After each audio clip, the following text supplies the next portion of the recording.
For the first time in human history, spot gold has pierced through $4,000 an ounce. Silver has surged to its highest level in over 4 decades. Platinum and palladium, the forgotten metals, are rising with unusual ferocity. Meanwhile, the US dollar, long considered the anchor of global stability, has suffered its largest 6-month decline in 50 years. To many, these are just charts. To others, they are noise. But to those who understand the hidden mechanics of global power, this is a signal that something foundational is shifting beneath the world economy.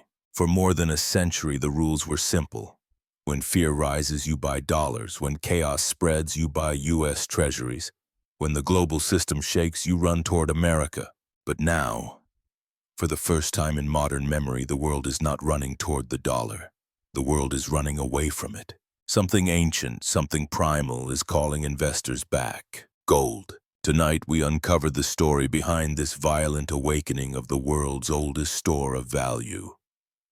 Why nations are quietly reducing their dependence on the US dollar, and why America is entering a structural decline more dangerous than anything seen since the collapse of Bretton Woods. Fade to black. A single heartbeat echoes. A low hum rises. Gold was not supposed to behave like this. In normal economic cycles, gold rises modestly with inflation, or global tensions, or temporary moments of uncertainty.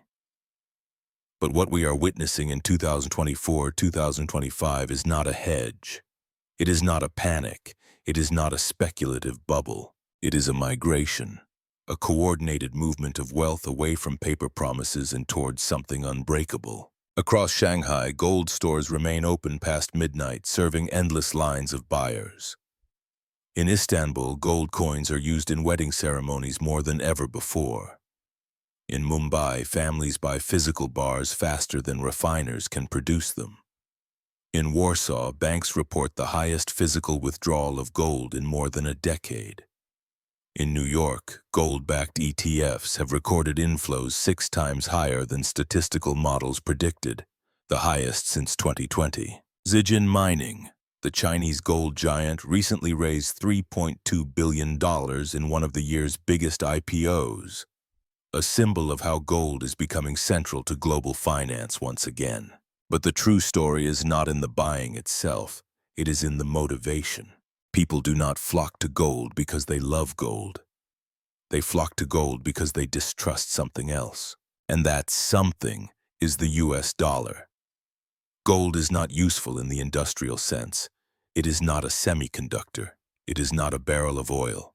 It does not generate cash flow. Its value comes from something more abstract, and far more powerful: trust.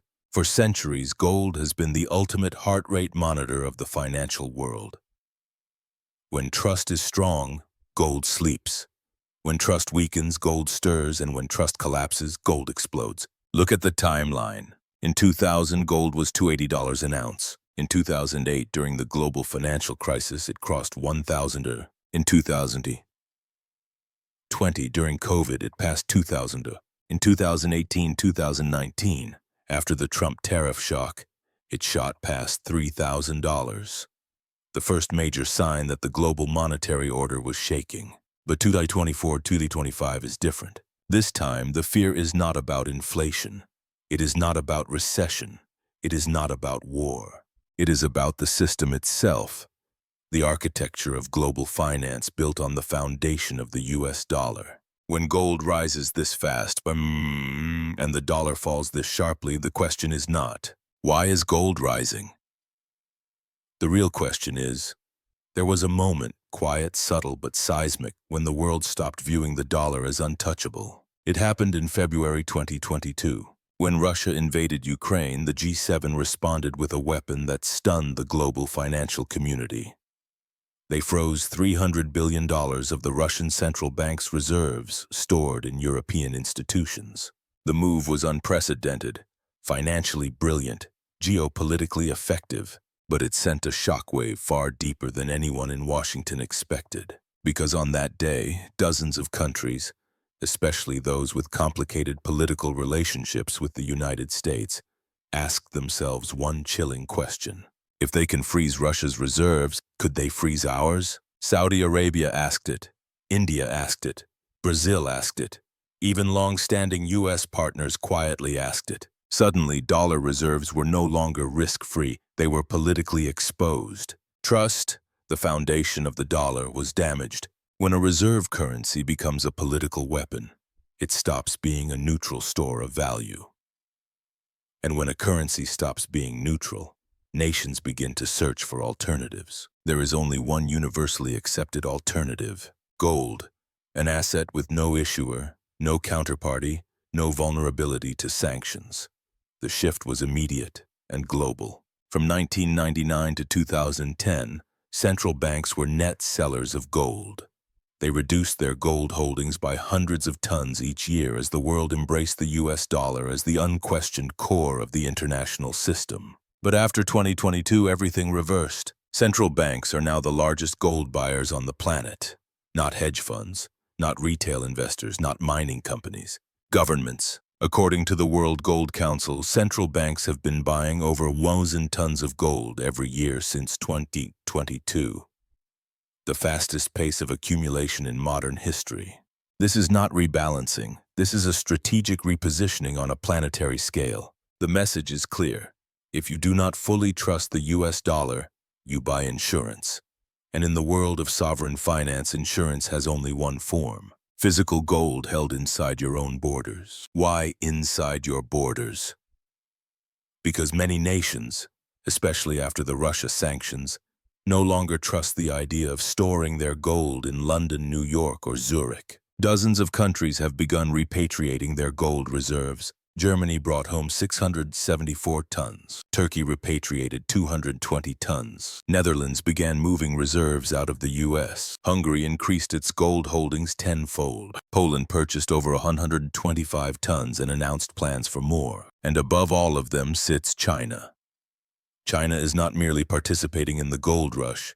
China is orchestrating it. Consider the facts. China is the world's largest gold producer. China is the world's largest gold importer. China is the world's largest consumer market for gold jewelry, bars, and coins. The People's Bank of China has been increasing gold holdings for 18 consecutive months. China has cut its U.S. Treasury holdings by almost 45% since 2018. This is not random. China understands that the dollar's dominance is not based on military power or economic size alone. It is based on trust. Trust that the dollar will always be neutral, liquid, and beyond political interference. But after 2022, that trust fractured. China's strategy is simple: gradually weaken reliance on USD. Increase reliance on gold. Prepare for a world where the dollar is no longer the only financial anchor. Beijing is not attempting to replace the dollar tomorrow. They are preparing for the day when the dollar weakens on its own. Gold is the bridge. Every time a central bank buys gold, it is making a decision. Gold in treasuries out, because reserves do not expand infinitely. To buy gold, you often must sell something else. And what do central banks hold the most of? U.S. Treasuries. In the early 2010s, global demand for treasuries was so high that yields fell near zero. America could borrow freely, cheaply, and endlessly. That era is over. Foreign holdings of U.S. Treasuries peaked at around $7.8 trillion in 2021. By 2024, that number had fallen to $7.1 trillion despite record levels of new U.S. debt issuance. Who filled the gap? Not foreign governments, not global investors. The Federal Reserve. And when the Fed itself must buy U.S. debt, that is the final stage of a system beginning to cannibalize itself. Because if foreigners will not finance America, America must finance itself through money printing, higher interest rates, or deeper deficits. Each option fuels more instability, and instability fuels, once again, gold. This is the feedback loop accelerating the transition. Declining demand for treasuries, rising U.S. borrowing costs, dollar weakness, more gold buying, further treasury weakness, and so on. A spiral the U.S. has never faced before.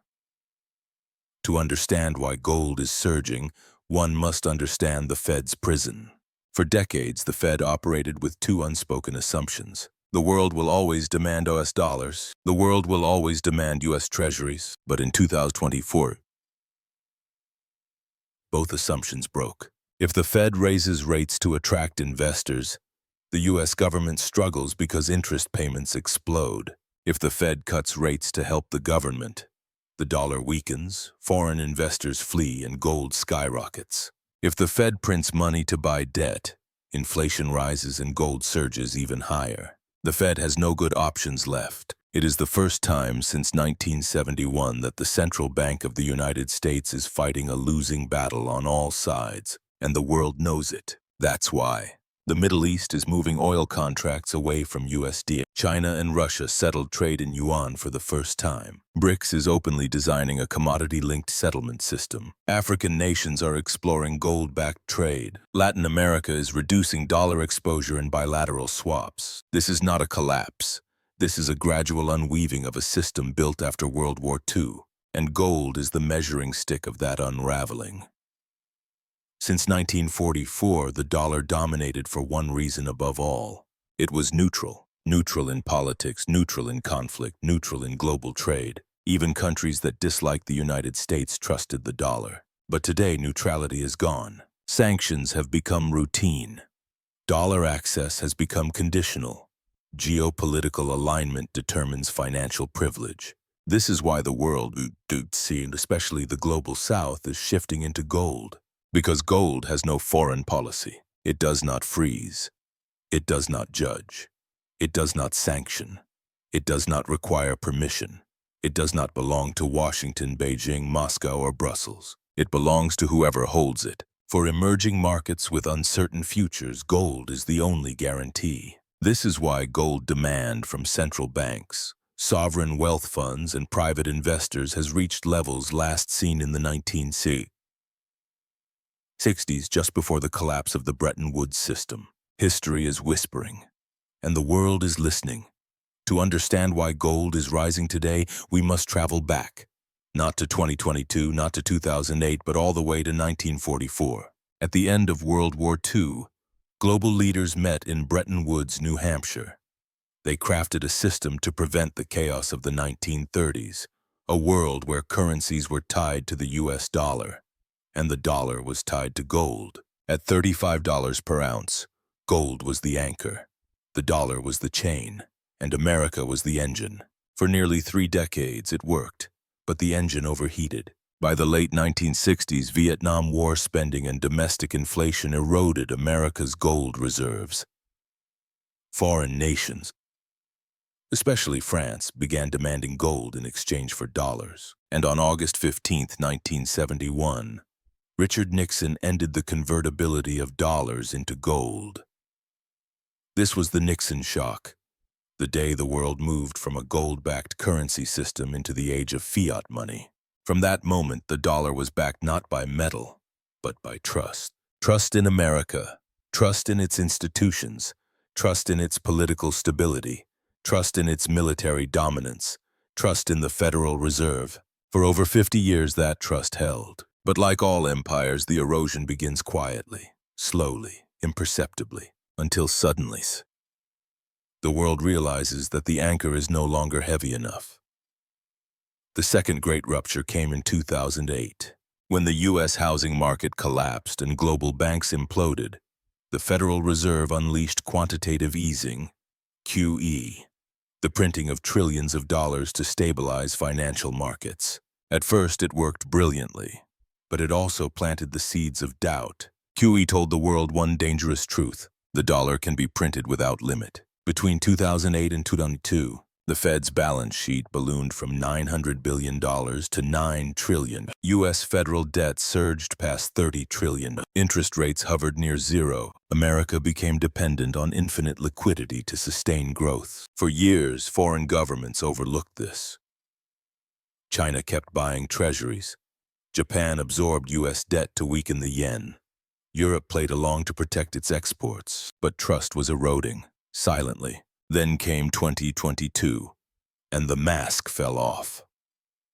Freezing Russia's reserves was a financial masterstroke for the West, but it also ended the illusion of dollar neutrality forever. Suddenly, nations realized Their savings were not theirs. Their reserves could be disabled. Their access to global finance depended on political alignment. Countries that had no intention of siding with Russia still felt the shock. India feared its USD reserves could be weaponized. Saudi Arabia questioned long-term reliance on USD oil pricing. Brazil and Argentina sought alternative payment systems. South Africa pushed BRICS toward de-dollarization. Indonesia, Malaysia, and Thailand began exploring yuan settlements. It was not an ideological shift, it was survival. As one Asian minister said privately, a reserve asset cannot depend on another nation's politics. That sentence explains the entire gold boom.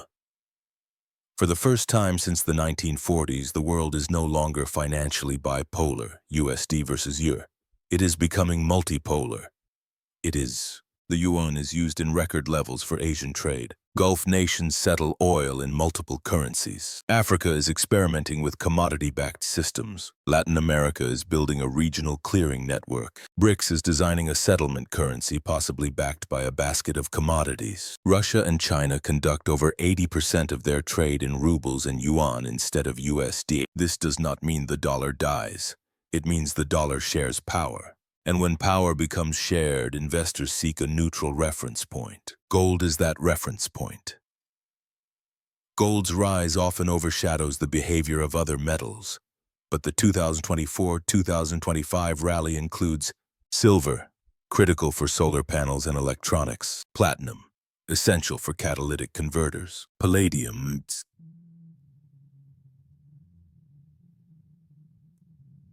used in high-tech manufacturing; rhodium, rare, powerful, industrially crucial. Why are industrial metals rising alongside gold? Because the underlying force is not inflation, not speculation, not supply shortages. It is a shift away from fiat trust. Investors, especially in Asia, want tangible, physical, industrial value. Assets with real utility, not promises. This is why metals outperform when fiat confidence collapses, and it reinforces gold's rise. When related metals climb, gold gains additional psychological and monetary momentum. America's financial position is unprecedented. The U.S. now faces $34 trillion in federal debt, interest payments exceeding $1 trillion per year, a debt-to-GDP ratio approaching 130%, shrinking foreign demand for treasuries, rising geopolitical fractures, a weakening middle class, and the global rise of alternative payment systems. But the most dangerous factor is something few analysts discuss. The U.S. must keep interest rates high to prevent inflation, but cannot afford high interest rates because its debt is too large. This is the core contradiction. If rates stay high, the U.S. must borrow at higher costs. Debt spirals out of control. More money printing becomes necessary. The dollar weakens. Gold rises. If rates fall, inflation returns. The dollar weakens. Foreign investors flee. Gold rises.